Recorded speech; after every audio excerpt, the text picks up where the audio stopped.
What would you do if the man throwing you out turned out to be the one who once promised never to leave? Her son filmed their eviction. The billionaire who threw them out froze when he saw the boy's face. What would you do? If the man throwing you out turned out to be the one who once promised never to leave? That question hung in my mind as I watched Kendra Watson stand in her apartment hallway, her trembling hand gripping the doorknob like it was the last solid thing in a world turned liquid. 3 eviction officers waited behind her, their presence heavy as storm clouds.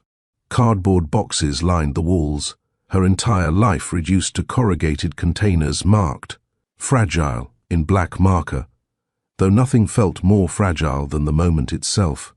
Before we continue, I need to thank every single one of you incredible viewers who pushed Mr. Steele Rich Stories past 3,500 subscribers. Your support transforms these stories from whispers into roars that echo across the platform. You're not just watching, you're part of a movement that believes in justice, redemption, and the power of truth to flip every script written by those who think money equals morality. Right now, I'm asking you to share this story of courage and second chances. Share it with someone who needs to remember that today's eviction notice might be tomorrow's invitation to greatness. Share it so the algorithm can't ignore compassion. Share it, because Kendra Watson's story isn't just about one woman facing homelessness. It's about every person who's ever been told they don't belong in spaces they helped build. The eviction team had arrived at 7:43 a.m., 17 minutes before the new lease enforcement began. They knocked with the authority of people who'd done this hundreds of times before, their fists against wood creating a rhythm that spelled displacement. Kendra had been awake since 4 a.m., sitting on her packed suitcase, watching the clock tick toward inevitability.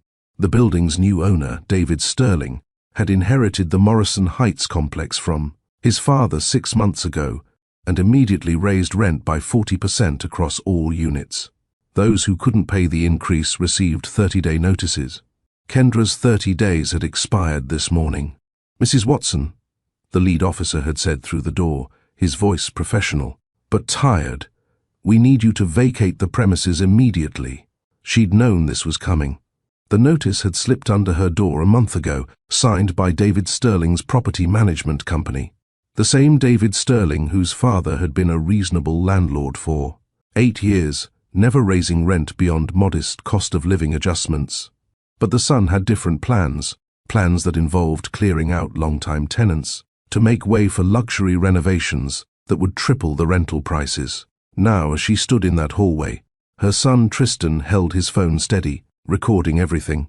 At 20, Tristan had his mother's sharp intelligence and his late father's instinct for documentation. He understood something his mother had taught him since childhood: evidence changes everything. "Mom, keep your head up," Tristan whispered, his voice barely audible over the shuffle of boxes being moved. "Let them see who they're really dealing with." The area method was in full effect through Tristan's lens. Attention. That camera captured every moment of injustice, every dismissive glance. From the eviction team, every shake in his mother's usually steady hands. The red recording light blinked like a heartbeat, persistent and impossible to ignore. Relate. Because who hasn't felt the weight of unfairness? Who hasn't watched their world get boxed up while strangers decide their fate? Who hasn't stood in a hallway feeling powerless against systems designed to protect property over people? Tristan's camera wasn't just recording his mother's story, it was documenting a universal experience that millions would recognize in their bones. The engagement factor was built into every frame. This wasn't just about losing an apartment. This was about a woman who'd paid rent faithfully for 8 years, being expelled like she'd never belonged. This was about a new landlord who saw tenants as numbers on spreadsheets rather than humans with histories. This was about the casual cruelty of eviction procedures that treat people's homes like items on a checkout counter. "Ma'am, we need to move faster," one officer said, tapping his watch. "We have 3 more evictions scheduled this morning. 3 more families. 3 more stories of displacement. 3 more instances of people being treated as inconveniences rather than individuals." Tristan's camera caught it all. The officer's bored expression, the mechanical way he gestured toward the exit, the complete absence of recognition that he was destroying someone's sanctuary. But here's what makes this story different from every other eviction tale you've heard. Kendra Watson wasn't who she appeared to be. The modest clothes, the small apartment, the quiet acceptance of her fate, all of it was a choice, not a circumstance. A choice made for reasons that would soon shake the very foundations of David Sterling's newly inherited empire. You have 5 minutes to collect any remaining personal items, the lead officer announced, already filling out paperwork for the next location. Kendra nodded, her composure intact despite everything. She walked through her former home one last time, her fingers trailing along walls that had heard. Her laughter, her tears, her late-night phone calls building an empire no one knew existed. Tristan followed with his camera, documenting the forced goodbye. The kitchen where she'd cooked thousands of meals. The living room where she'd drafted business plans that would eventually generate millions. The bedroom where she'd cried herself to sleep the night her husband died, leaving her to raise Tristan alone. Each room held memories that couldn't be packed into boxes or carried downstairs. "Mom," Tristan said softly, still recording. "Tell them who you really are." She shook her head, a small smile playing on her lips. "Not yet, baby. Timing is everything in business and in justice." The eviction team exchanged glances, probably thinking this was another case of denial, another tenant who couldn't accept reality. They'd seen it before.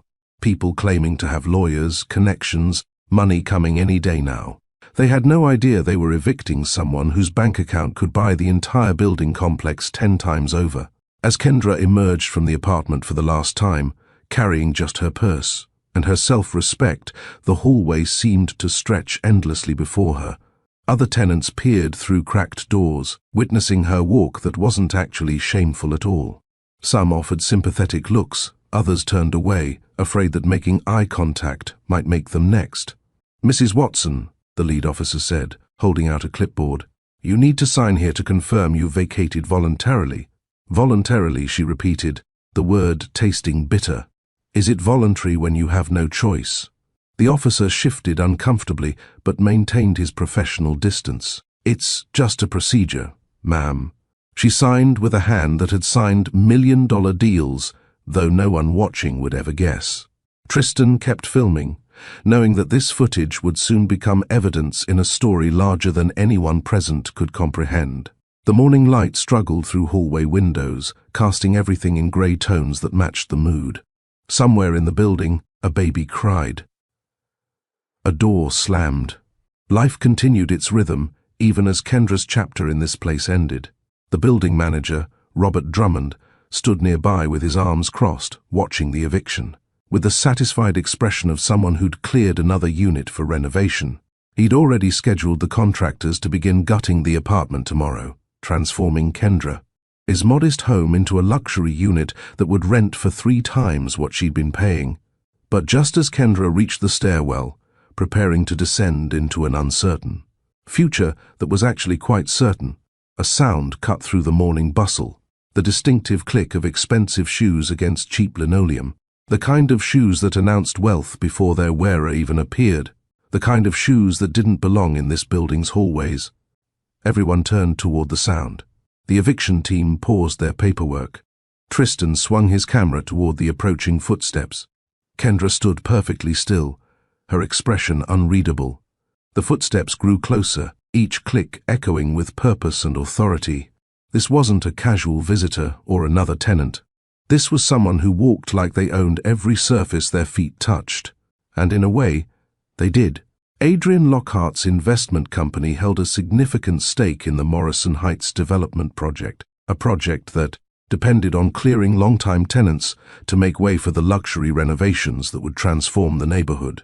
David Sterling might have inherited the buildings from his father, but Adrian, his company, provided the capital that made the aggressive expansion possible. Without Lockhart Industries' backing, Sterling couldn't afford to execute his vision of transforming affordable housing into high-end real estate. The footsteps grew louder, closer, inevitable. Kendra's hand tightened on her purse strap. Tristan's finger hovered over the record button, ready to capture whatever came next. The eviction officers looked up from their paperwork, curious about who commanded such attention simply by walking down a hallway.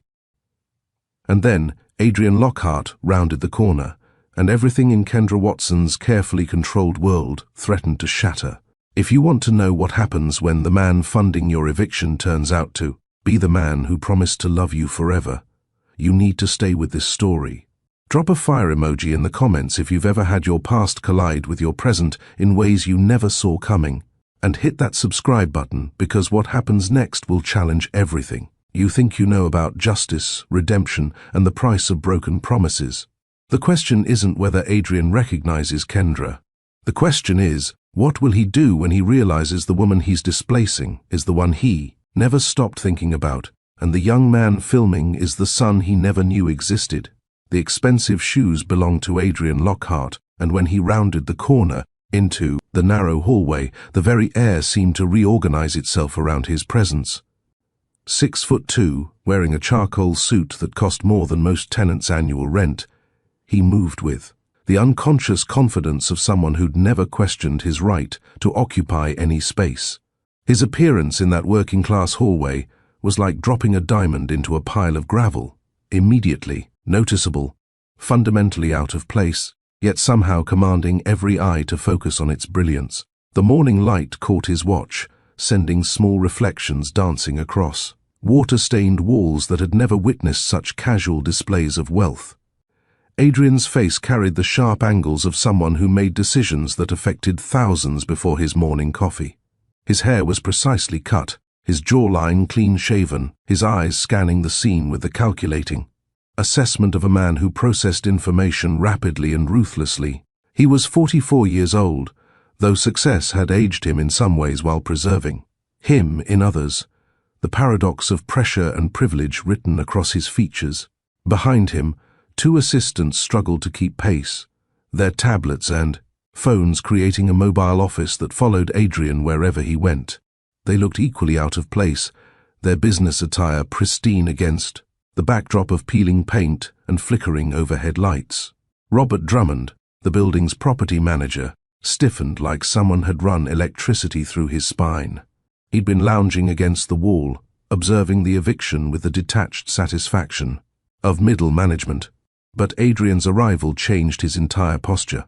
His hands immediately went to straighten his wrinkled tie, smooth his thinning hair, adjust his ill-fitting blazer that suddenly felt cheaper than it had 5 seconds ago. "Mr. Lockhart," Drummond stammered, his voice jumping an octave. "We weren't expecting you today. Mr. Sterling said you wouldn't need to personally inspect until after the renovations began." "Plans change," Adrian cut him off, his voice carrying the kind of authority that didn't need volume to command attention. Each word was precisely articulated, the product of expensive education and boardroom presentations. "David asked me to personally assess the transition timeline. Our investors want confirmation that the units are clearing on schedule." Officer Mullen, the lead eviction officer, watched this exchange with the careful attention of someone who'd spent 20 years reading power dynamics. His hand instinctively moved to rest on his belt, not near his weapon, but close, enough to remind everyone he represented a different kind of authority. His weathered face remained neutral, but his eyes tracked Adrian's movement like a hawk monitoring potential prey. The contrast between Adrian's world and this hallway couldn't have been sharper. Behind him, through a grimy window, the city skyline stretched toward clouds. Glass towers reflecting morning sunshine like promises of prosperity. Inside this hallway, dust motes floated through stale air, settling on cardboard boxes that contained entire lives.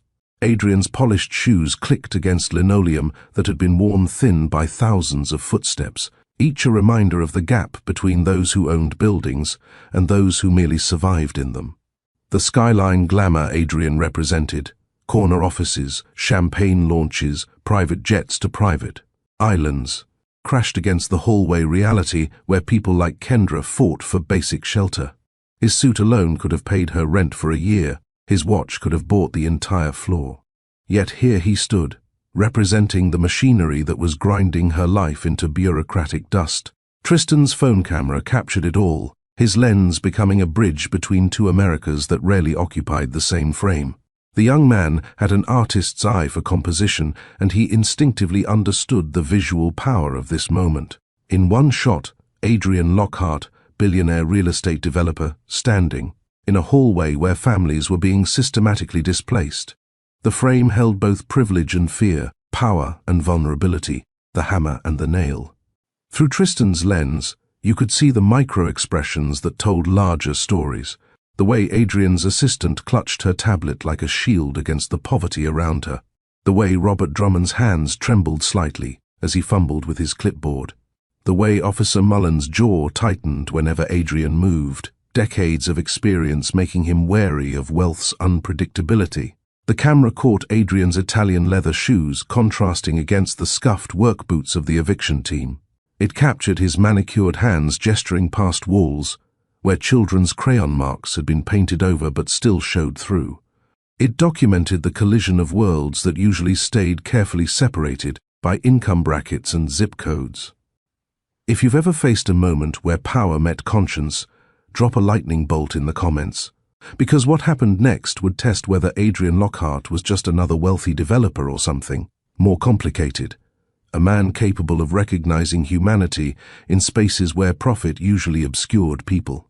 Adrian moved through the hallway with purpose, his eyes scanning the eviction scene with what appeared to be professional assessment. He noted the boxes, the officers, the scattered tenants watching from doorways. His expression remained controlled, businesslike, the face of someone conducting a routine inspection. "How many units are we clearing today?" he asked Drummond, his tone suggesting this was merely data collection. "4, sir. This one," Drummond gestured toward Kendra, "and 3 more on the 7th floor. All standard lease enforcement, under the new ownership terms." Adrian nodded, his face revealing nothing. He stepped closer to where Kendra stood, and that's when the world tilted on its axis. His movement had brought him within 10 feet of Tristan, who still held his phone steady, recording everything. Adrian's eyes, doing their habitual scan of faces and threats, landed on the young man behind the camera. For a moment, just a heartbeat, Adrian continued his businessman's assessment. Then recognition hit him like a physical force. His forward momentum stopped so abruptly that his assistant nearly collided with his back. The color drained from his face in a wave that started at his hairline and swept down to his collar. His eyes, moments before so controlled and calculating, widened with something that looked like terror mixed with disbelief. The recognition crawled across his composure like cracks spreading through glass. His mouth opened slightly, no words emerging. His hand, which had been reaching for his phone, froze midway to his pocket. Every muscle in his body seemed to lock simultaneously, turning him into an expensive statue in a cheap hallway. Tristan lowered his phone slightly, confused by the sudden attention. He'd never seen this man before, yet Adrian stared at him like he was witnessing resurrection. The hallway, moments before filled with shuffling boxes and murmured procedures, fell silent. Everyone felt the shift, though no one understood it. Robert Drummond looked between Adrian and Tristan, trying to decode the sudden tension. Officer Mullen's hand moved closer to his radio, responding to an instinct that something significant was happening.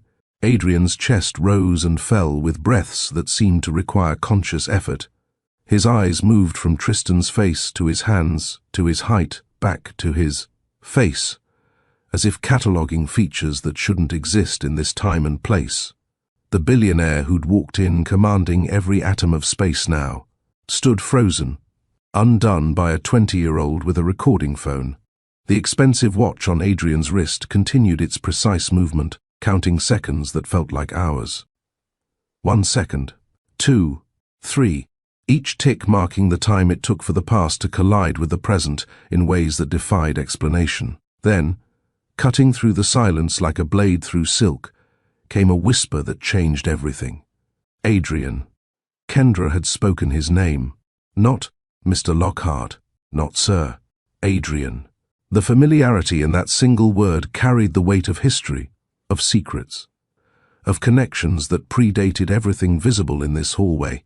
Adrian's head turned toward her slowly, as if afraid that moving too quickly might shatter reality. When his eyes met Kendra's, the last of his composure crumbled. His breath stopped entirely, caught somewhere between his lungs and his throat, trapped by the impossibility of what he was seeing. Kendra stood there, surrounded by boxes of her life, wearing simple clothes that suggested nothing of importance. Yet her eyes held Adrian's with a power that transcended every dollar in his bank account. She looked at him the way someone might look at a ghost, with recognition, sadness, and something else that defied immediate classification. The emotion anchoring this moment wasn't anger or surprise. It was deeper, older, more complex. It was the kind of emotion that came from shared history, from promises, broken, from paths that diverged when they should have merged. It was the emotion of finding someone you'd lost, or losing someone you'd found, or discovering that loss and finding were the same thing viewed from different angles. Adrian's stopped breath finally released in a sound that wasn't quite a gasp, wasn't quite a word, but carried the weight of both. His hand moved toward Kendra, then stopped, frozen by the impossibility of bridging the gap between who they'd been and who they were now. The hallway held its breath with him, waiting for whatever would come next. No one moves anything. Adrian's voice cut through the frozen hallway with an authority that made everyone stop mid-motion. Officer Mullen's hand had been reaching for a box. Robert Drummond's pen hovered over his clipboard. The other officers stood like they'd been playing freeze tag and lost. Even the watching tenants in their doorways seemed to hold their positions, afraid that any movement might shatter whatever was happening. Mr. Lockhart, Drummond ventured carefully, the eviction order was signed by Mr. Sterling himself. We can't just... I said no one moves anything. Adrian's repetition carried a dangerous edge that suggested consequences for disobedience. His eyes never left Kendra's face, as if looking away might make her disappear. Everyone stays exactly where they are, until I say otherwise. The hallway became a tableau of confusion and tension. The eviction team exchanged glances, uncertain whether their authority had just been superseded. They were used to following orders, but the chain of command had suddenly become tangled.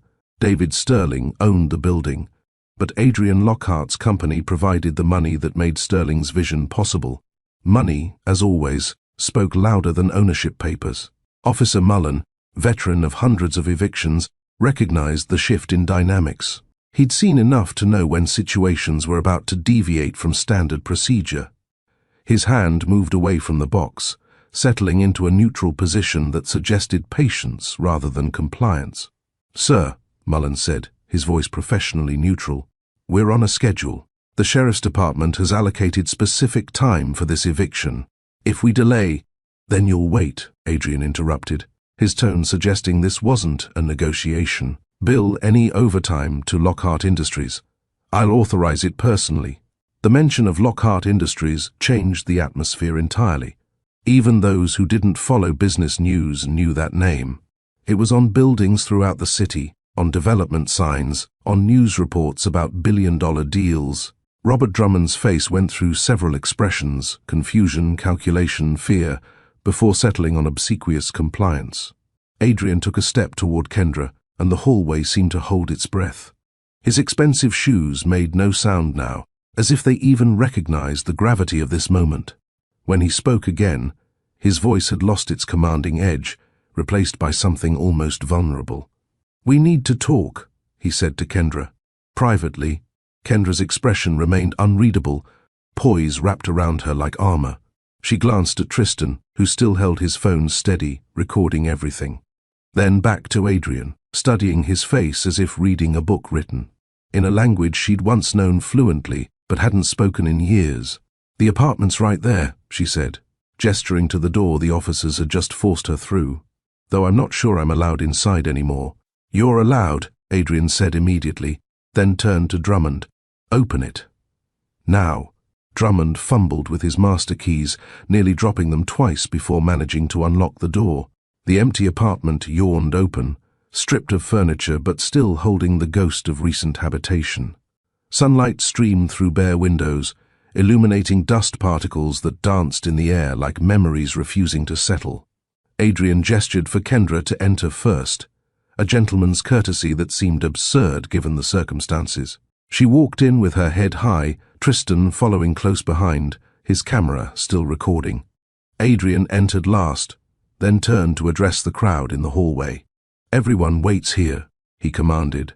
"No one leaves, no one touches anything.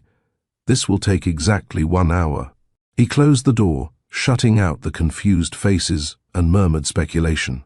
Inside the apartment, the three of them formed a tense triangle, Kendra by the window, Adrian near the door, as if ready to flee, and Tristan between them, his phone the only witness to whatever was about to unfold. The empty room amplified every sound, their breathing, the distant traffic, the muffled voices from the hallway. Without furniture to absorb sound, even whispers would carry like shouts.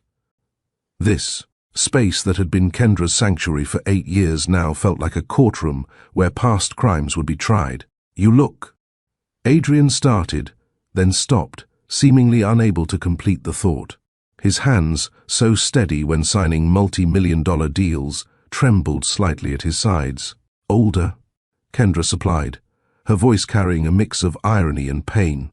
"That's what 15 years does to people, though you seem to have aged well. Success suits you, Adrian, or should I call you Mr. Lockhart now?" The formal name stung him visibly. He flinched as if she'd slapped him, though she stood 10 feet away. "Kendra, you what?" Her poise cracked just slightly, allowing a glimpse of the emotion beneath. "You're sorry? You didn't know I lived here? You didn't know your company was funding my eviction from a building I've called home for 8 years? "I didn't know," Adrian said quietly. "I swear I didn't know you were here. David handles the residential acquisitions. I focus on commercial development and capital allocation. I had no idea." "That's always been your problem," Kendra said, her voice steady again. "Not knowing, not seeing, not recognizing what was right in front of you until it was too late." Tristan watched this exchange through his camera lens, understanding that he was documenting something far more significant than an eviction. The device in his hand had become a symbol of truth, a mechanical witness to human complexity. He kept it steady, knowing instinctively that this footage might matter in ways he couldn't yet comprehend. Adrian's remorse was written across every expensive inch of him. His shoulders, usually squared with confidence, curved inward. His hands, typically gesturing to emphasize points, hung useless at his sides. The suit that had announced his power now seemed like costume armor that couldn't protect him from the weight of recognition. "Is this—" Adrian's eyes moved to Tristan, and his voice broke slightly. "Is he—" "My son," Kendra said simply. "Tristan. He's 20. The math hung in the air between them, unspoken but deafening. 20 years. 15 years since they'd last seen each other. The numbers told a story that Adrian's face suggested he was just beginning to understand.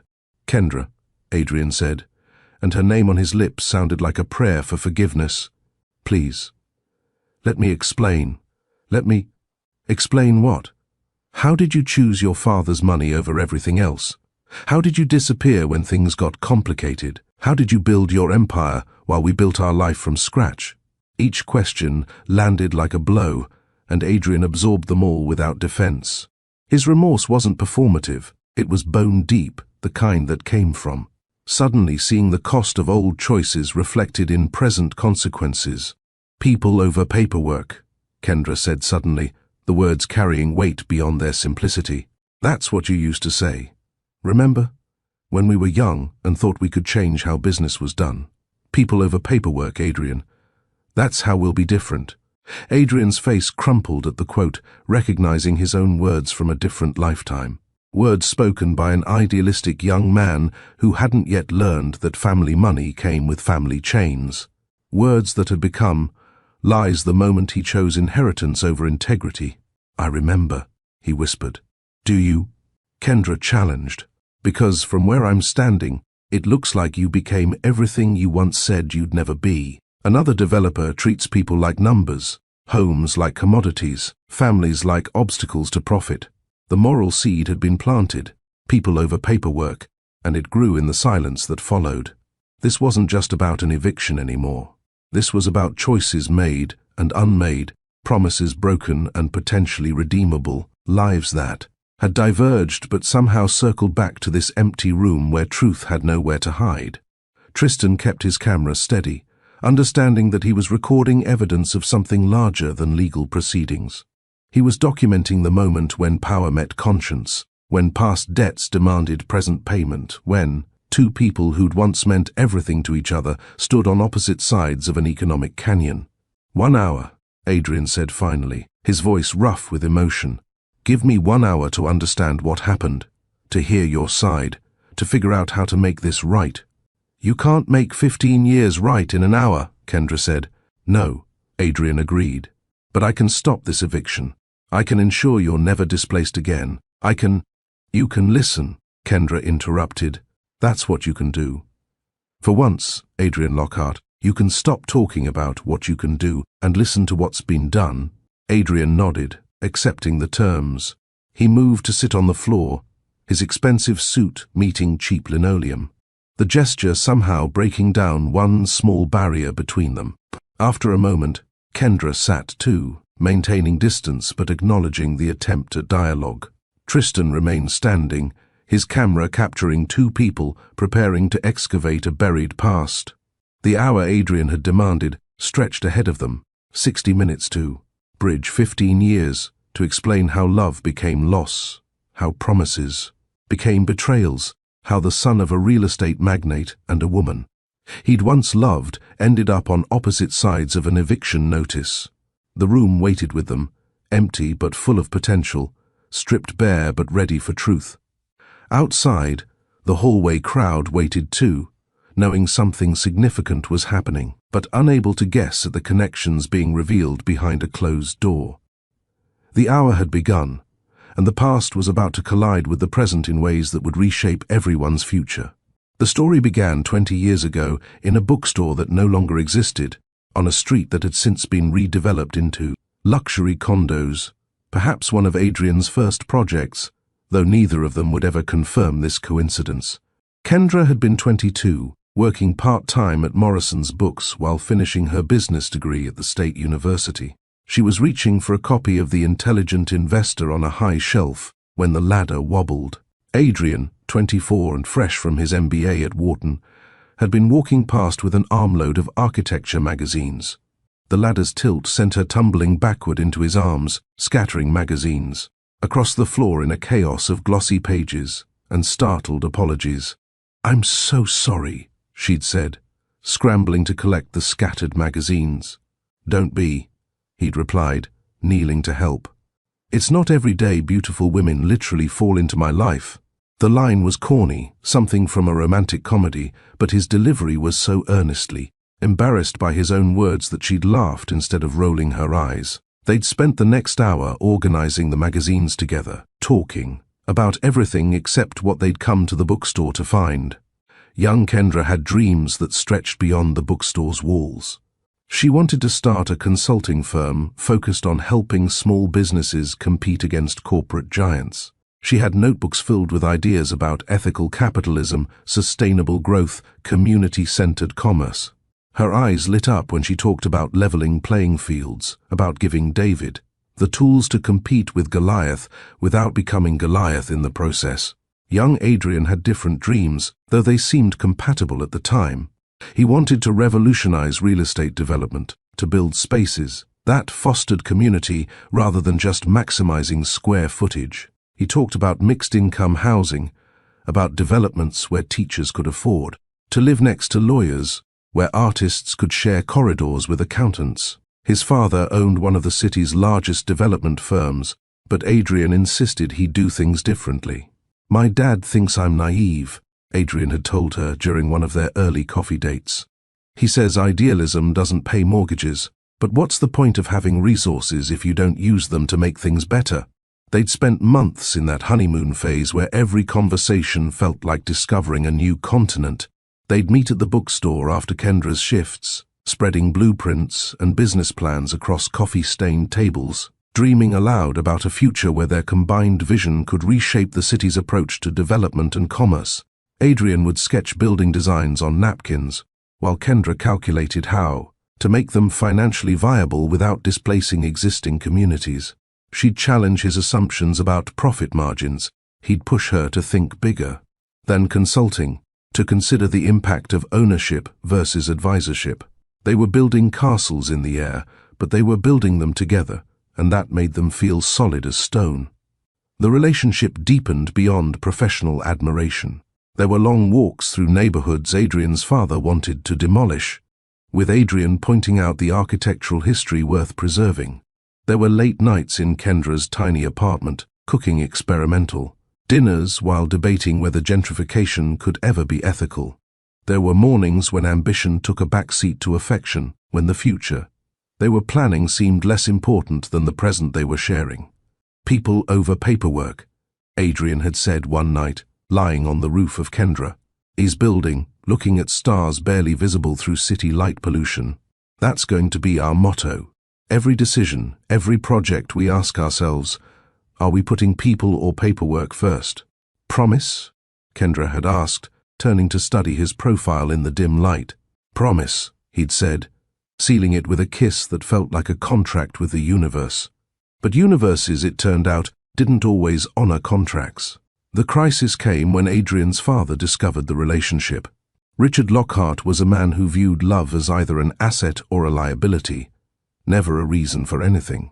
He'd built his empire through strategic marriages and tactical divorces, treating relationships like real estate, something to be acquired, developed, and discarded based on market conditions. She's nobody, Richard had said during the confrontation that Adrian would later describe to Kendra as the worst night of his life. A bookstore clerk with state school dreams and no connections. You're throwing away your future for someone who can't even open doors for you. Adrian had fought back, defended Kendra, and declared his independence. But Richard Lockhart hadn't built an empire by accepting defiance. He issued an ultimatum: end the relationship or lose everything. Inheritance, position in the company, even the trust fund that Adrian hadn't touched, but that represented future seed money for his ethical development dreams. I don't care about his money, Adrian had told Kendra, pacing her apartment like a caged animal. But without it, how do I change anything? How do I build those communities we planned? How do I prove that development doesn't have to be destructive? The letter, the infamous, lost, life-altering letter, was Kendra's response to his anguish. She'd spent 3 days writing it, crafting each sentence with the care of someone defusing a bomb. In it, she'd released him from his promises, told him she understood if he chose his inheritance, that she'd rather see him fulfill his dreams, even if she couldn't be part of them. But she'd also included something else, news that would have changed. Every calculation, every decision, every future they'd imagined. She'd given the letter to Adrian's assistant at his father's company, a young man named Bradley, who'd promised to deliver it personally. She'd waited for a response, a call, a visit, anything. Days turned into weeks. Silence stretched into assumption. When she'd finally seen the announcement of Adrian's promotion to Vice President of Lockhart Industries, she'd understood his choice. Or thought she had. Assumptions rewrite lives. Confirm your truths before they calcify. This moral emerged from their story like a diagnosis of a disease that had infected 15 years. Kendra had assumed Adrian received her letter and chose his father's money. Adrian had assumed Kendra's silence meant she'd given up on him when he needed her most. Both had built their subsequent lives on foundations of miscommunication, each believing they'd been abandoned by the other. The letter, they would later learn, had never reached Adrian. Bradley, the nervous assistant, had been fired that same day for a minor clerical error. Richard Lockhart's way of maintaining absolute control over his son's environment. The letter had disappeared into the chaos of cleaned-out desks and shredded documents, its life-changing contents never reaching their intended recipient. In the present, sitting on the floor of the empty apartment, Kendra's voice was steady as she recounted sending that letter. I wrote you, she said, the 3 words carrying 15 years of accumulated weight. I wrote you everything, why I understood, why I didn't blame you, what you needed to know about why I was really letting you go. Adrian's face went through a transformation that started with confusion and ended with horror. His whisper, when it came, was barely audible in the empty room. I never got it.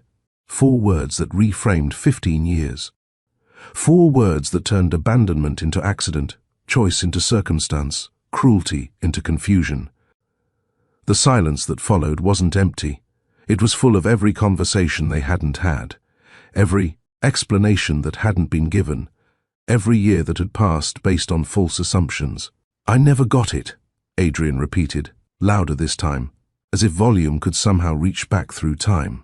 "Kendra, I swear to you, I never got any letter. I waited. I called. I went to your apartment, but you'd moved. I went to the bookstore, but they said you'd quit. I thought you couldn't forgive me for considering my father's offer. I thought you'd decided I wasn't worth waiting for while I figured things out." The villain in their story wasn't either of them.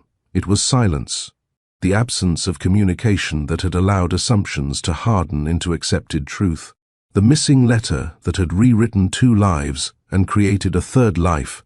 Tristan, who'd grown up without ever knowing the full story of his origins.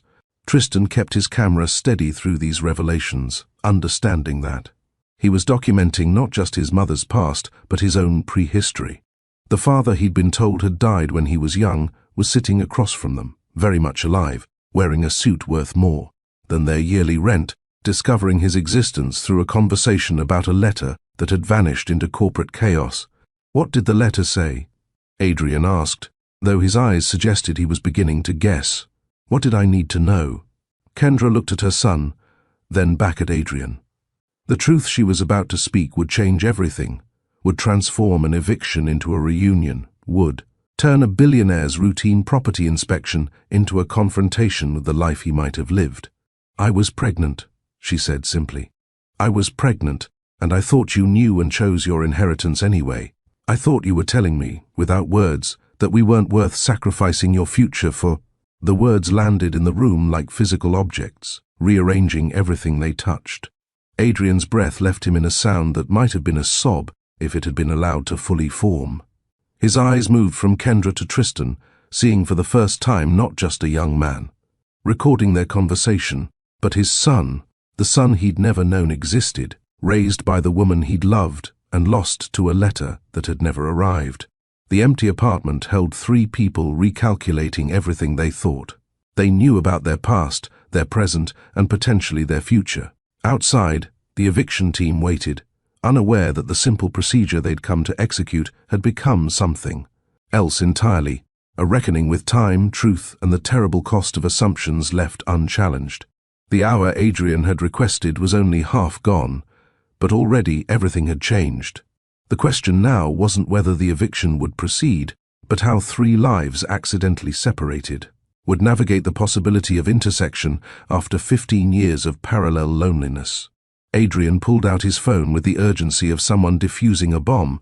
His fingers, usually steady when closing million-dollar deals, trembled slightly as he scrolled through his contacts.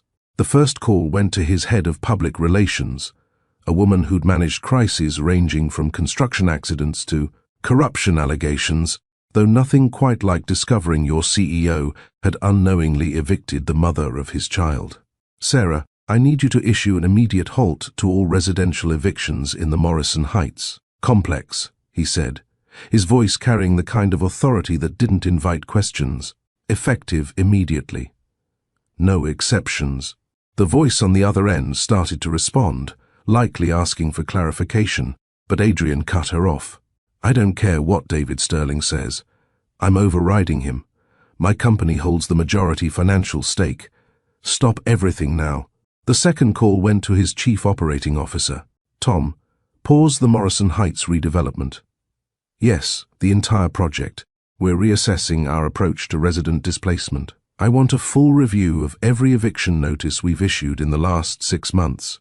Each call represented millions in potential delays, contract penalties, investor questions. Adrian made them anyway, his eyes never leaving Kendra's face as he systematically dismantled the machinery that had brought them to this moment. With each directive, he was choosing people over paperwork, fulfilling a promise made 20 years ago on a rooftop under barely visible stars. "Legal's going to have questions," his COO warned through the speaker. "Let them," Adrian replied. "Tell them I'm exercising executive privilege for humanitarian review. If they want more than that, they can talk to me directly." When he finally lowered his phone, The billionaire who'd entered the hallway with absolute confidence looked more like the young man who'd once caught a falling bookstore clerk, uncertain, hopeful, desperate to make things right. "It's done," he said quietly. "The eviction's cancelled. Not just yours, everyone's. We'll review each case individually, work out payment plans, and find solutions that don't involve displacement." The apology that followed wasn't the polished kind delivered at press conferences or board meetings. It came in broken pieces, each word seeming to cost him something. "Kendra, I'm sorry," he began, then stopped, shaking his head. "No, that's not enough. Sorry is what you say when you step on someone's foot or forget their birthday. This is—" He gestured helplessly at the space between them, at Tristan, at the empty apartment that represented 15 years of absence. "This is beyond sorry." He stood up from the floor, not to tower over them but to pace, his expensive shoes clicking against cheap linoleum as he struggled to find words that could span the canyon of lost time. "I'm sorry I considered my father's money more important than us, even for a second. I'm sorry I didn't fight harder to find you when you disappeared. I'm sorry I let assumptions become acceptance. I'm sorry I built everything we dreamed about but built it wrong, without conscience, without you to remind me why we wanted to change things in the first place." His voice cracked on the last words, and he turned toward the window, looking out at the city skyline that showcased several buildings bearing his name. "Every success I've had feels like a betrayal now. Every building, every deal, every celebration, all of it built on the foundation of losing you both." Kendra remained seated, her posture reflecting the guarded strength of someone who'd learned that apologies, however sincere, couldn't undo years of single motherhood, struggling finances, and explanations to a son about why his father wasn't around. Her face was composed, but her hands betrayed her, one finger tracing abstract patterns on the floor, a gesture Adrian would have recognized from 20 years ago as her way of processing difficult emotions. "Words are easy," she said finally. "You were always good with words, Adrian. Pretty speeches about changing the world, about being different from your father, about putting people first. But when it mattered, when it was hard, you chose the easy path." "You're right," Adrian agreed immediately, turning back to face her. "I did. I chose wrong. And I can't undo that. But I can choose differently now. I have resources, influence, the ability to actually help instead of harm. Tell me how to start. Tell me what you need." "What I needed was a partner 15 years ago," Kendra replied, her voice steady but weighted with exhausted pain. "What Tristan needed was a father who chose presence over profit. Those needs can't be retroactively met, Adrian. You can't buy back time." Tristan observed this exchange through his camera lens, studying the man who was his biological father with the intensity of someone trying to decode a foreign language. He saw the similarities, the shape of their hands, the way they both tilted, their heads when thinking, the green eyes that matched his own. But he also saw the differences, the soft privilege of Adrian's movements versus his own careful economy of gesture, learned from years of making do with less. "He's brilliant," Kendra said suddenly, her voice warming as she spoke about her son. "Top of his class, full scholarship to university. He's studying journalism and business, the ethical kind, the kind we used to dream about. He volunteers at the community center, teaching kids coding. He's everything good. And he did it without you, without your money, without your name." Adrian looked at Tristan directly for the first time since learning he was his son. "I can see that. I can see you raised him right, better than right.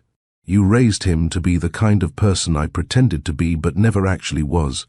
It was then that Kendra pulled something from her purse, a small, worn notebook that she'd clearly carried for years. She opened it to a page covered in her handwriting, lists and calculations from a different era. But pressed between the pages was something else, a business card for a bakery, faded but legible. "Remember this?" she asked, holding up the card. "That little bakery on Morrison Street, where you said you wanted to buy a building just to make sure they'd never be forced to close." Adrian's face softened with recognition. "Mrs. Abernathy's place. Best sourdough in the city. She used to talk about bread like it was philosophy. "Bread teaches patience," Kendra quoted. "You cannot rush the rise. You must have faith in the process, trust in time, and respect for simple ingredients becoming something greater." The bread motif hung between them, a metaphor for everything. Their relationship that had needed more time to rise. Tristan's growth. Without his father's presence, the possibility of something new emerging from simple ingredients of regret and recognition. "She's still there," Kendra continued. "Still making bread. Still refusing to sell to developers. Still teaching anyone who'll listen that good things take time and can't be rushed by money or power. Unlike me," Adrian said quietly, understanding the parallel. "I tried to rush everything. Success, development, even our relationship. I thought I could compact my time and have everything immediately." "Use what you have to help," Kendra said suddenly, the words seeming to surprise even her. "That's what Mrs. Abernathy told me when I was pregnant. Scared, alone. She said everyone has something, skill, time, money, wisdom, and the measure of a person isn't what they have, but how they use it to help others rise." Adrian absorbed this moral lesson like someone taking medicine, necessary, bitter, but ultimately healing. He looked at his expensive watch, then took it off, setting it on the floor between them. "I have money," he said simply. "I have influence. I have the ability to change how development works in this city. I've used these things wrong for 15 years. Tell me how to use them correctly." The tension in the room began to ease, not into friendship, but into something more tentative. A truce, perhaps, or at least a cessation of hostilities. Kendra's shoulders relaxed slightly. Tristan lowered his phone, though he kept it ready. "Start with the building," Kendra suggested. "Don't just cancel evictions. Restructure them. Create programs for residents to become stakeholders. Implement the ideas we used to discuss about mixed-income sustainability." Adrian pulled out his phone again, this time opening a note-taking app. "Go on," he said, and for a moment he looked like the young man in the bookstore, eager to learn, ready to build something better.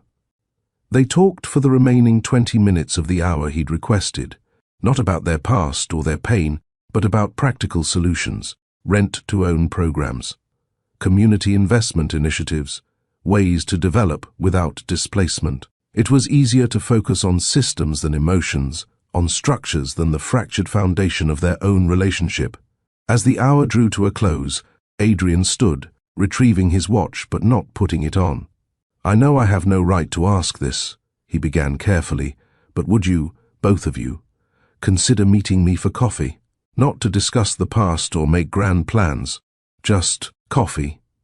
Maybe at Mrs. Abernathy's bakery, if you're comfortable with that." Kendra looked at Tristan, reading his expression with the skill of a mother who'd been both parents for 20 years. Her son gave an almost imperceptible nod, and she turned back to Adrian. "One coffee," she agreed. "But we're buying our own drinks. This isn't a date or a reconciliation. It's just a conversation." "A conversation," Adrian agreed. And for the first time since entering the building, something like hope flickered in his eyes. Not the confident hope of a billionaire who usually got what he wanted, but the fragile hope of someone who understood they deserved nothing but was being offered something anyway. He moved toward the door, then paused. "The building's safe. Your home is safe. Whatever happens or doesn't happen between us, that's unconditional. I'll put it in writing, make it legally binding. You'll never face eviction again." "People over paperwork," Kendra said quietly, and Adrian's face showed he understood the weight of her invoking their old promise. "People over paperwork," he confirmed, then opened the door to face the crowd that had been waiting in the hallway. The eviction team, Robert Drummond, the watching tenants, all of them straightened as Adrian emerged. But the man who walked out was different from the one who'd walked in. Something fundamental had shifted, like tectonic plates realigning after years of pressure. "The eviction is cancelled," Adrian announced to the hallway. "All evictions in this building are suspended pending review. Mrs. Watson keeps her apartment. Anyone who's received a notice will be contacted within 24 hours about remediation options." The hallway erupted in murmurs, confusion from the officers, relief from the tenants. panic from Robert Drummond, who saw his morning's schedule collapsing. But Adrian was already walking toward the stairs, his phone out, making more calls, setting in motion changes that would ripple through his company and the city's approach to development. Behind him, Kendra and Tristan emerged from the apartment. She held her head high, self-respect intact despite the morning's trauma. Tristan had stopped recording, but his phone remained in his hand, ready to document whatever came next. The agreement to meet for coffee was just that, an agreement, nothing more. But sometimes agreements were beginnings. Sometimes a conversation over coffee could begin to repair 15 years of silence. Sometimes the simple act of showing up was itself a form of apology and acceptance. The future remained unwritten, but for the first time in 15 years, it included the possibility of revision. The Juniper and Rye Cafe occupied a corner that developers had been eyeing for years, but Mrs. Abernathy, a woman who'd owned the building outright since 1987, had refused every offer, no matter how many zeros it contained. The cafe smelled of rising dough, brewing coffee, and the kind of permanence that came from doing one thing well for decades. Adrian arrived first, 15 minutes early, which told Kendra everything she needed. To know about his anxiety levels when she and Tristan walked in exactly on time. He'd chosen a table near the window, but not too visible from the street, public enough to feel safe, private enough for difficult conversations. He stood when they entered, an old-fashioned gesture that seemed out of place. In his designer casual wear but somehow fit the cafe's timeless atmosphere. "Thank you for coming," he said simply, gesturing to the chairs he'd positioned. So everyone had equal sight lines, a negotiation tactic applied to family dynamics. Mrs. Abernathy herself brought the menus, a tiny woman in her 70s whose sharp eyes missed nothing.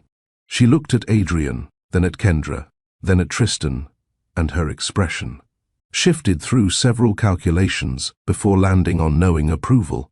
"The sourdough is fresh," she announced. "The almond croissants are perfect. The coffee is strong. Order what makes you happy, not what you think you should want." The advice was clearly directed at all of them, and it hung in the air like a benediction as she walked away.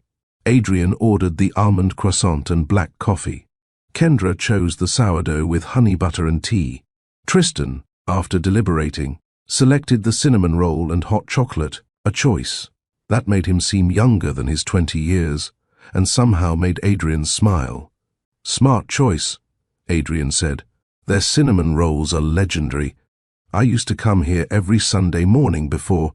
He trailed off, the unfinished sentence clearly ending with, "before I lost you." The pastries arrived quickly, steam rising from freshly baked surfaces. For a few minutes, they ate in silence, letting sugar and butter do the work that words couldn't. There was something disarming about sharing food, something that lowered defenses and created common ground from common needs. "This place hasn't changed," Kendra observed, looking around at the mismatched furniture, the photos of customers spanning decades, the chalkboard menu written in Mrs. Abernathy's distinctive handwriting. Everything else in the neighborhood has been renovated or replaced, but this stays the same. "Because she owns it outright," Adrian said. "No mortgage, no landlord, no pressure to maximize profit per square foot. She can afford to prioritize quality over growth." "Must be nice," Tristan said, the edge in his voice subtle but present, "to have the freedom that comes from ownership." Adrian absorbed the comment without flinching. "You're right.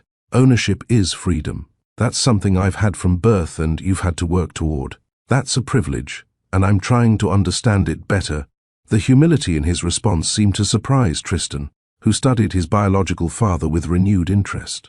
"Trying to understand or trying to sound like you understand?" "Honestly." Adrian set down his coffee cup carefully. "Probably both. I'm realizing I've spent 15 years thinking I understood struggle because I worked hard to build the company. But working hard when you have a safety net isn't the same as working hard when falling means homelessness. That's a lesson most people with money never learn," Kendra said quietly. "What changed? Why now?" "You did," Adrian said simply. "Seeing you in that hallway, about to lose your home because of a system I profit from, that changed everything. I can't unsee it now. I can't pretend my success isn't built partially on other people's displacement." He pulled out a tablet from his messenger bag, opening it to reveal pages of notes, sketches, calculations. I've been working on something since yesterday. It's rough, but I wanted your input before I present it to the board. The screen showed a framework titled Tenant Trust Initiative with bullet points outlining a radical restructuring of how Lockhart Industries approached residential properties, rent-to-own pathways, tenant councils with veto power over rent increases, community investment funds where a percentage of profits returned to neighborhoods, eviction prevention programs that addressed root causes rather than just symptoms. This is everything we used to talk about, Kendra said, scrolling through the document. 20 years ago, in my tiny apartment, dreaming about how to do development differently. You dreamed it, Adrian corrected. I just nodded along and then forgot about it when my father offered me real power. You're the architect of these ideas, Kendra. I'm just finally trying to build them. Tristan leaned over to read the screen, his filmmaker's eye catching on the section about transparency initiatives. This part about documenting the process, you're talking about filming the implementation, making it public?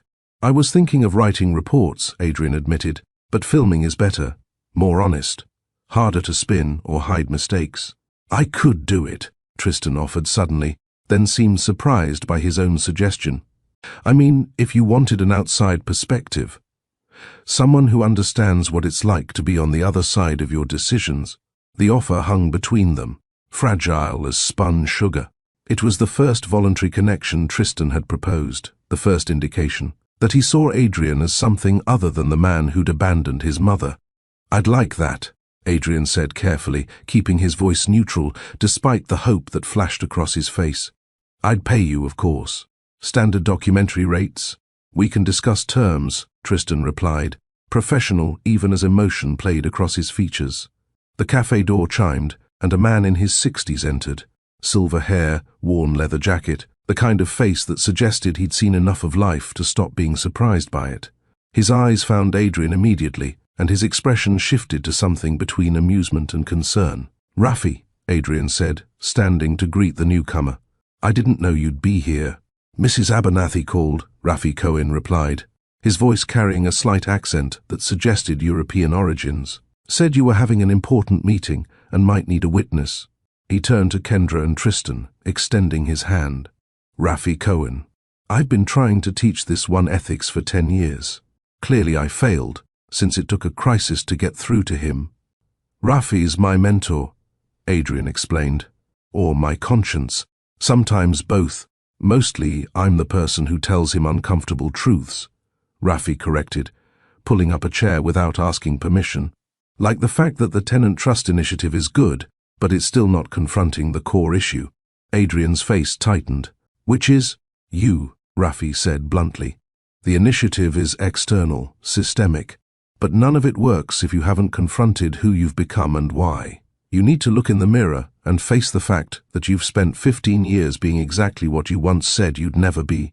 The words landed hard, and the table fell silent. Mrs. Abernathy appeared as if summoned, setting down a pot of tea and 5 cups. She'd counted Rafi in the party before he'd even arrived. Self-confrontation is like bread, she said, pouring tea with the precision of ceremony. You must knead the dough, even when your hands get tired. You must face the heat, even when it's uncomfortable. Only then does transformation happen. Share this if you believe success means nothing without compassion. Because what we were witnessing wasn't just a business plan. It was a man attempting to transform lead into gold, greed into generosity, absence into presence. And transformation, real transformation, required witnesses. Rafi leaned back, studying Adrian with the intensity of a sculptor, examining marble for flaws. The initiative is your external work, but what's your internal work? How are you confronting the choices that led you away from these values in the first place? Adrian was quiet for a long moment, his hands wrapped around his coffee cup like it could anchor him. When he spoke, his voice carried the weight of admission. I told myself my father forced my hand, he said slowly, that I had no choice. But that's not true. I had choices. I chose comfort over courage. I chose inheritance over integrity. I chose the certainty of money over the uncertainty of love. He looked at Kendra. I chose wrong. And I've been living in the aftermath of that wrong choice for 15 years, building things that look successful but feel empty. So what now? Rafi pressed. Self-knowledge without change is just sophisticated self-deception. Now, I change, Adrian said. Not just the policies, but myself. I start showing up differently. I start making decisions based on who I want to be, not who I've been. Tristan had been quiet, observing. But now he spoke up. In film school, they teach us about the difference between documentary and propaganda. Documentary shows what is, even when it's ugly. Propaganda shows what you want people to believe. He looked at Adrian directly. If I film your initiative, I'm showing what is. That includes your failures, your mistakes, the times you choose wrong. Can you handle that level of transparency? Adrian met his son's gaze without flinching. That's exactly what I need. Someone to document the truth, not the press release version. Someone who has no reason to make me look good, and every reason to hold me accountable. Then we have a deal, Tristan said, extending his hand across the table. The handshake between father and son, their first physical contact, was brief, professional, but significant. Kendra watched with an expression that mixed caution with cautious hope. Rafi nodded approval. Good. Accountability is the beginning of change. But Adrian, remember, this isn't about redemption. You don't get to erase 15 years of wrong choices by making a few right ones. This is about who you choose to be going forward, regardless of whether it earns forgiveness. I understand, Adrian said quietly. Mrs. Abernathy returned with a basket of her sourdough, still warm from the oven. Bread for the journey, she said. You cannot rush it. You cannot fake it. You put in the work. You give it time. You have faith in the process. As they shared the bread, passing pieces around the table with butter and honey, something shifted. Not reconciliation. It was too early for that. Not forgiveness. That needed time to rise like dough. But perhaps the beginning of possibility, the first ingredients of something that might, with patience and work, become substantial. Adrian opened his tablet again, showing them the detailed blueprint for the Tenant Trust Initiative. I want to present this to the board next week, but I need it to be bulletproof. Kendra, will you review the financial models? Tristan, can you draft a transparency framework? Rafi, I need you to poke holes in my ethical reasoning. They spent the next hour working, the cafe becoming an impromptu office, where past and present collaborated on building a different future. Pastries were consumed, coffee was refilled, and Mrs. Abernathy watched from behind the counter with the satisfaction of someone who knew that her bread, her space, and her wisdom were contributing to something larger than a simple cafe meeting. By the time they left, Adrian had a document that was stronger, more honest, more accountable than anything he could have created alone. He had commitments from 3 people to help him transform theory into practice, and he had, for the first time in 15 years, the feeling that he might be building something that actually mattered. The Tenant Trust Initiative was drafted, reviewed, challenged, and refined. What began as Adrian's attempt at redemption had become a genuine collaboration, one that centered the voices of those most affected by development decisions. As they gathered their belongings to leave, Tristan paused. This doesn't mean everything's okay between us, he said to Adrian. You're still the man who wasn't there. That doesn't change because you're trying to be better now. I know, Adrian replied, and I'm not asking for it to change. I'm just asking for the chance to show up differently going forward. Tristan nodded, accepting the terms of this tentative connection. They walked out into afternoon sunshine, 3 people carrying the weight of the past, but also, perhaps, the possibility of a different future. The boardroom at Lockhart Industries had never felt more hostile. Adrian stood at the head of the polished mahogany table, presenting the Tenant Trust Initiative to 12 faces that ranged from skeptical to openly hostile. His father's former partners occupied most of the seats, men and women who'd built fortunes on the same ruthless efficiency Adrian was now proposing to dismantle. Let me understand this correctly, said Gerald Winters, the company's CFO and longest-serving board member. You want to reduce our profit margins by 30% to implement programs that essentially penalize success and reward non-payment? I want to create sustainable communities instead of displacement cycles, Adrian corrected, keeping his voice steady. The current model generates short-term profits, but long-term social costs that eventually impact property values and development opportunities. Social costs aren't our responsibility, another board member interjected. Our responsibility is to shareholders. Our responsibility is to operate ethically while remaining profitable, Adrian countered. This initiative does both. The financial projections show initial reduction in margins offset by increased property stability, reduced vacancy rates, and positive public relations that opens doors to municipal contracts currently closed to us. The presentation lasted 90 minutes. Adrian fielded every objection with data, referenced case studies from other cities, and showed how tenant ownership models actually increased property values over time. But beneath the business arguments, the moral pushback was clear. The board didn't want to change because change threatened their understanding of how wealth was built and maintained. "We'll vote on this next month," Gerald finally said, his tone suggesting the outcome was already decided. "In the meantime, I'd advise you to reconsider this idealistic approach before it damages the company's reputation." Adrian left the boardroom knowing he'd have to fight harder than he'd anticipated. The people most invested in the old system would resist the new one with everything they had. That afternoon, he attended his first neighborhood meeting at Morrison Heights, held in the community center basement where fluorescent lights flickered and metal folding chairs squeaked against linoleum. 70 residents showed up, filling the room with the kind of energy that came from people who'd been ignored for too long and were ready to be heard. Adrian stood before them without notes, without the armor of his expensive suits.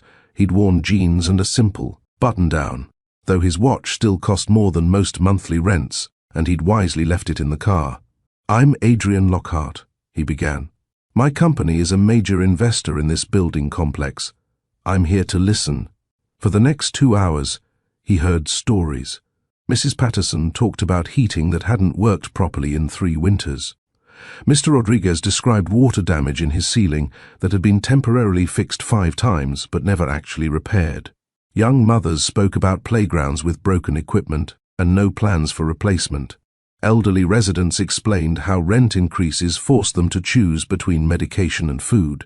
Adrian took notes on everything, his hand cramping from writing but refusing to stop.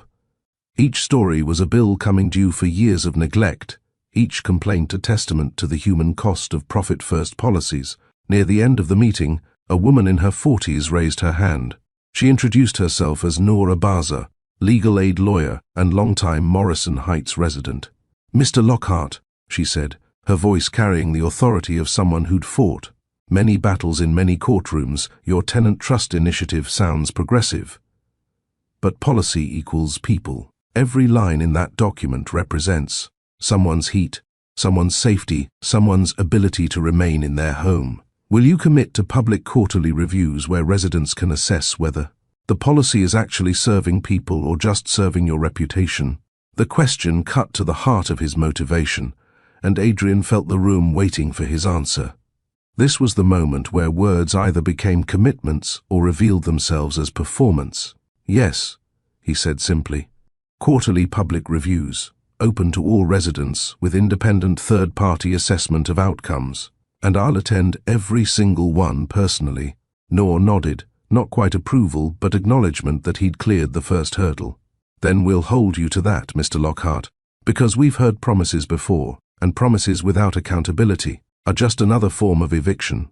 Slower, but just as cruel." The changes began immediately. Adrian allocated emergency funds to address the most critical issues raised at the meeting. Within a week, heating systems that had been on the list for repairs suddenly received priority attention. Plumbers appeared to fix chronic leaks.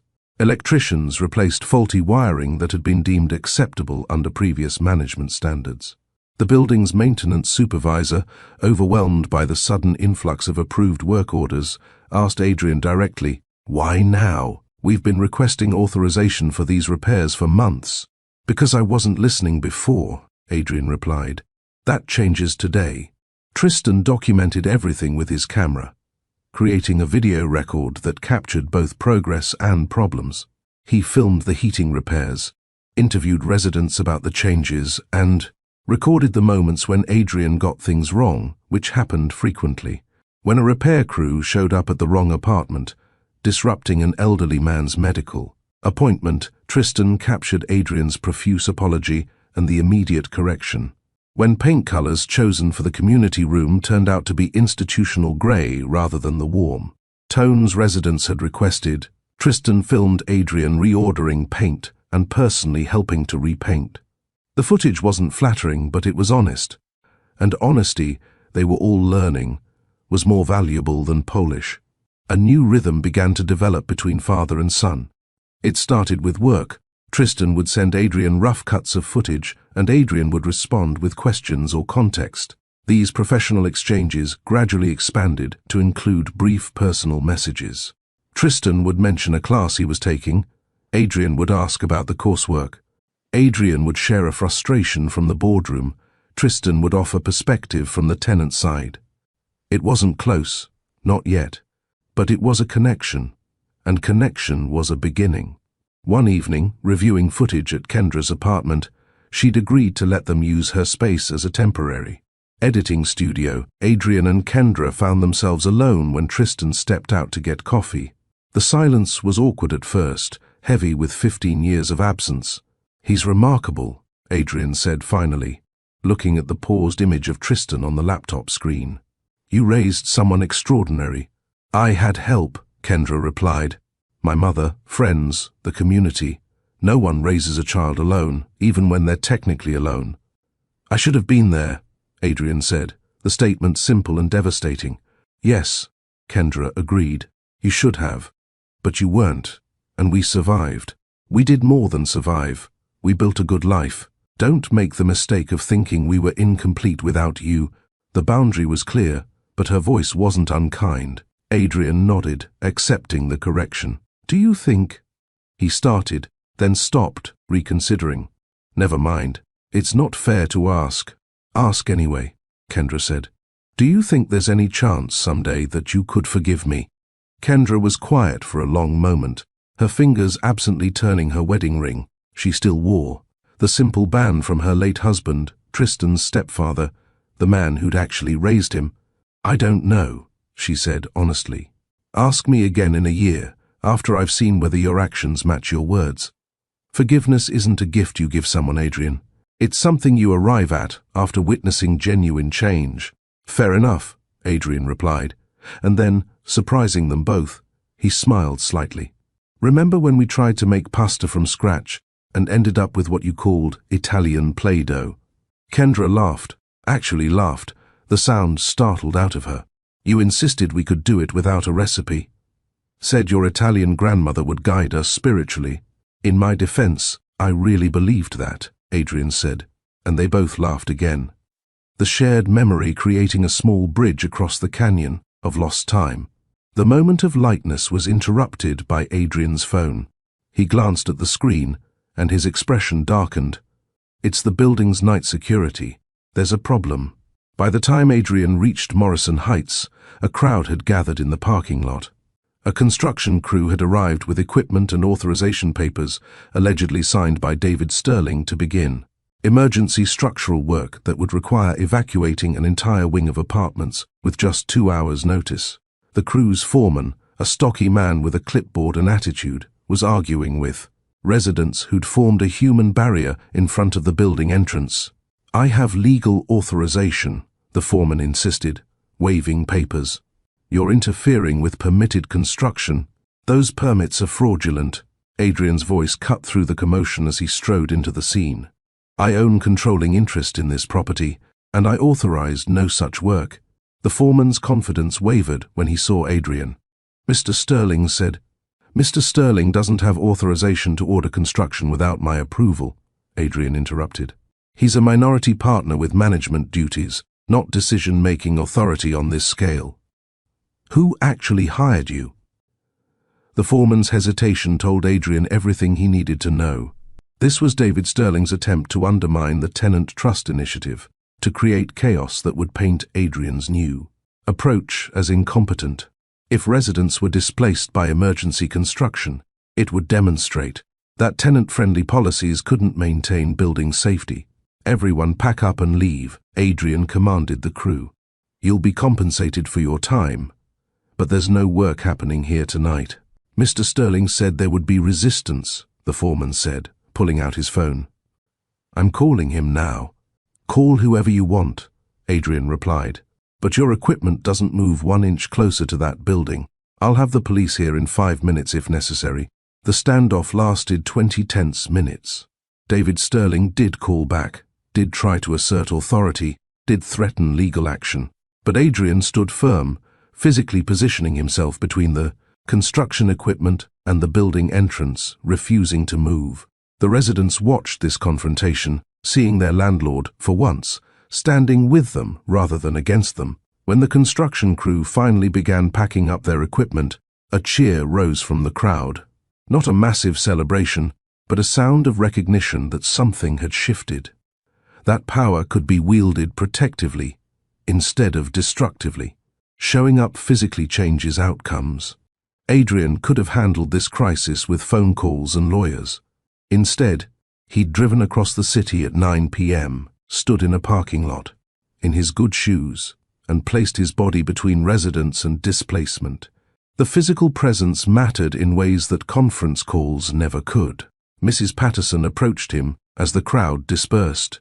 "You didn't have to come yourself," she said. "You could have sent security." "Yes, I did have to come," Adrian replied, "because words are easy, showing up is hard, and I'm trying to do the hard things now." She nodded, patted his arm with a weathered hand, and walked back to her apartment. It was a small gesture, but it felt like acceptance, not of his past, but of his present effort. By the time Adrian returned to his car, exhaustion had settled into his bones. The emotional highs of the evening, the laughter with Kendra, the victory over the construction crew, were balanced by the fatigue of constant vigilance, constant effort to prove himself worthy of the second chance he didn't fully deserve. He sat in his car for a long moment before starting the engine, looking up at the building where lights glowed in the windows, where families settled in for the night without fear of sudden displacement, where his son lived, and his former love was giving him the space to demonstrate change. The work was far from over. The board would fight him. David Sterling would try again to undermine the initiative. The financial pressures would mount. But tonight, at least, he'd shown up. He'd stood in the gap. He'd chosen people over profit, presence over convenience. It was the beginning. Just a beginning. But beginnings, like bread dough, needed time to rise before they became sustenance. He started the car and drove home, already planning tomorrow's battles, already preparing for the long process of transforming intention into action, words into deeds, absence into presence. The university's screening room held 200 seats, and every single one was filled. Tristan's documentary, titled People Over Paperwork, 90 Days of Development Reimagined, had drawn not just students and faculty, but community members, journalists, and even a few city council representatives who'd heard whispers about the project through political channels. Adrian sat in the back row, having arrived early to avoid making his presence a distraction. Kendra sat 3 rows ahead with her mother, both women holding programs that listed Tristan Watson as director, producer, and primary cinematographer. The lights dimmed, and the screen came alive with footage that Adrian had lived through but never seen from the outside. The documentary opened with the eviction scene. Kendra in the hallway, boxes stacked, officers waiting. Tristan's voiceover explained the context with journalist precision. My mother was about to lose her home to a rent increase she couldn't afford. The building's new investor arrived to oversee the displacement. What he didn't know was that the woman being evicted was someone from his past, and I was someone from his future he'd never imagined. The next 90 minutes traced the journey from that hallway confrontation through 3 months of attempted transformation. Tristan had captured everything: the awkward cafe meeting, the contentious board presentation, the neighborhood gatherings where residents voiced decades of frustration. He'd filmed Adrian's successes and his failures with equal honesty, creating a portrait of change that felt authentic because it included stumbling. The documentary showed heated repairs being installed, but also the day a contractor showed up drunk and had to be fired. It captured residents' cautious hope, but also their skepticism when promises took longer to fulfill than anticipated. It documented Adrian learning to listen, but also moments when his privilege showed through unintentionally dismissive comments that had to be corrected. One particularly powerful sequence showed a tenant council meeting where Mrs. Patterson challenged Adrian's proposal for upgraded security systems. "You want cameras everywhere to protect your investment," she'd said on film, her voice sharp with experience. "But who protects us from being watched, documented, potentially used against us when lease renewals come up?"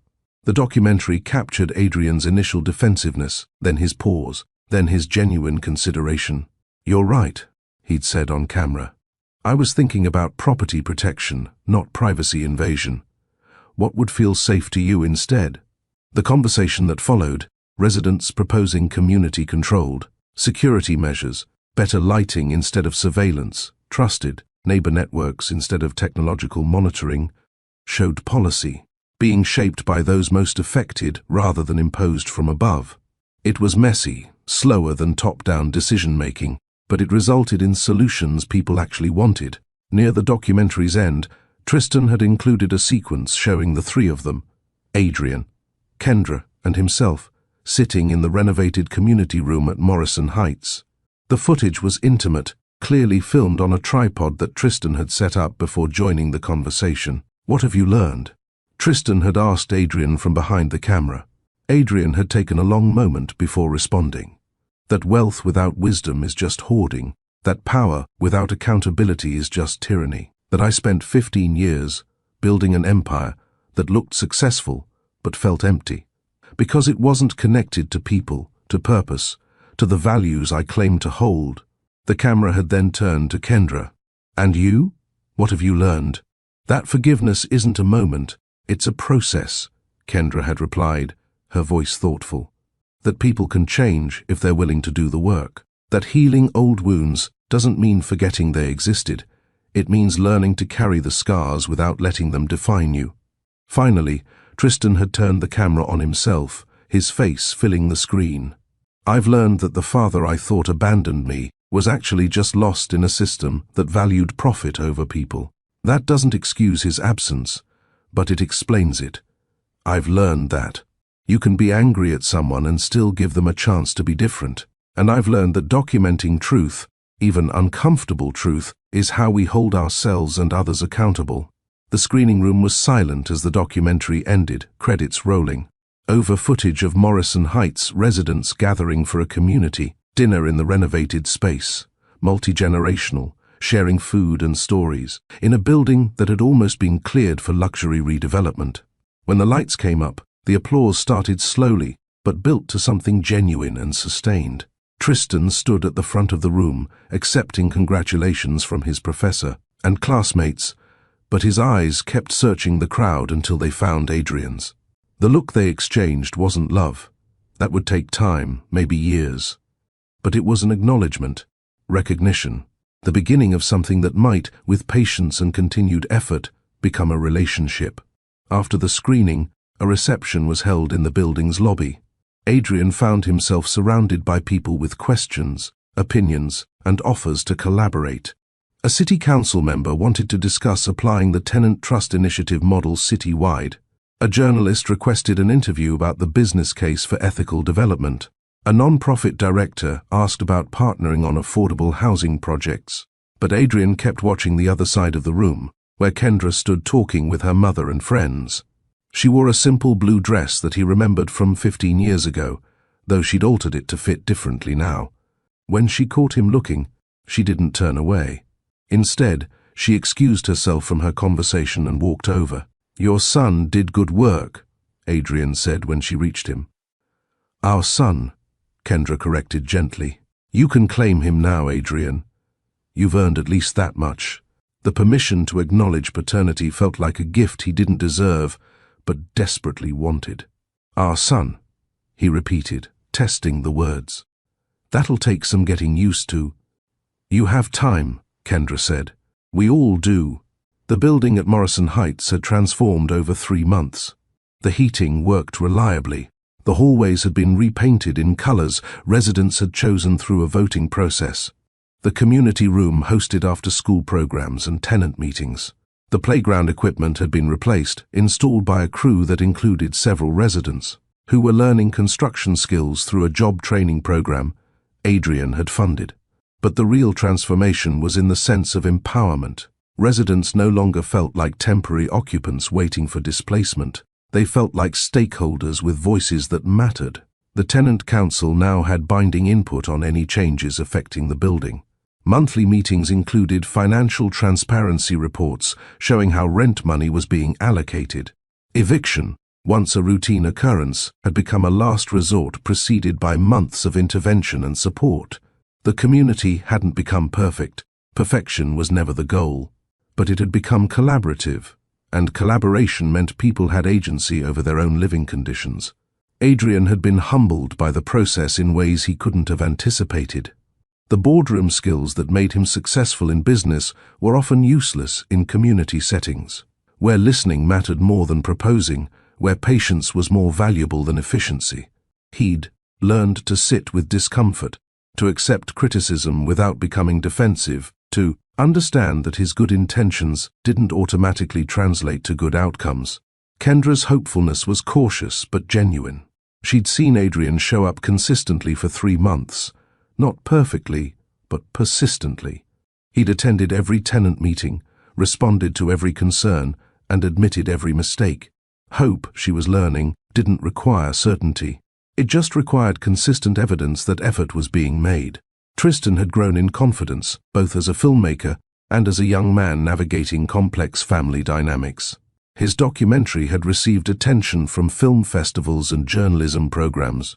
But more importantly, he'd learned that telling the truth required courage, the courage to show unflattering moments, to resist the temptation to craft heroes and villains, to present people in their full complicated humanity.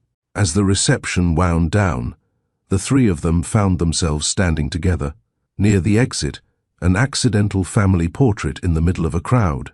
"There are lessons in all of this," Adrian said quietly, "that I wish I'd learned earlier."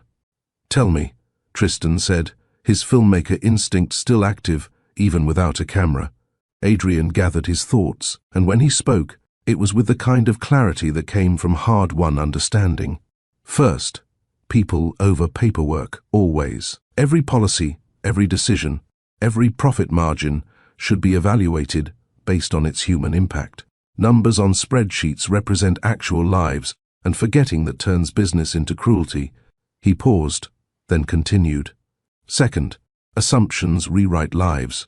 Confirm your truths before they calcify into permanent beliefs. I assumed Kendra had abandoned me. She assumed I'd chosen money over her. We were both wrong, and that wrongness cost us 15 years. Ask questions, seek clarity, don't let silence become your story. Kendra added her own lesson. Use what you have to help. Everyone has something. Time, skills, money, wisdom. The measure of a life isn't what you accumulate, but what you contribute. Mrs. Abernathy taught me that with bread and patience. I'm still learning it. Showing up physically changes outcomes. Tristan contributed. You can't zoom your way into an authentic relationship or real accountability. Presence matters. Being there, in person, in the hard moments, that's when transformation happens. Adrian nodded. And finally, real happy endings are just beginnings you keep choosing. This isn't finished. The Tenant Trust Initiative faces ongoing opposition. Our family connection is fragile and new. The work of ethical development requires daily recommitment, but that's okay, because meaningful things aren't destinations you reach, they're directions you keep moving toward. The 4 lessons hung in the air between them, not as abstract principles, but as lived experience translated into words. They were lessons paid for with loneliness, missed opportunities, and the slow, hard work of building something better from the rubble of what had been broken. If you've made it this far in the story, I want to ask you something.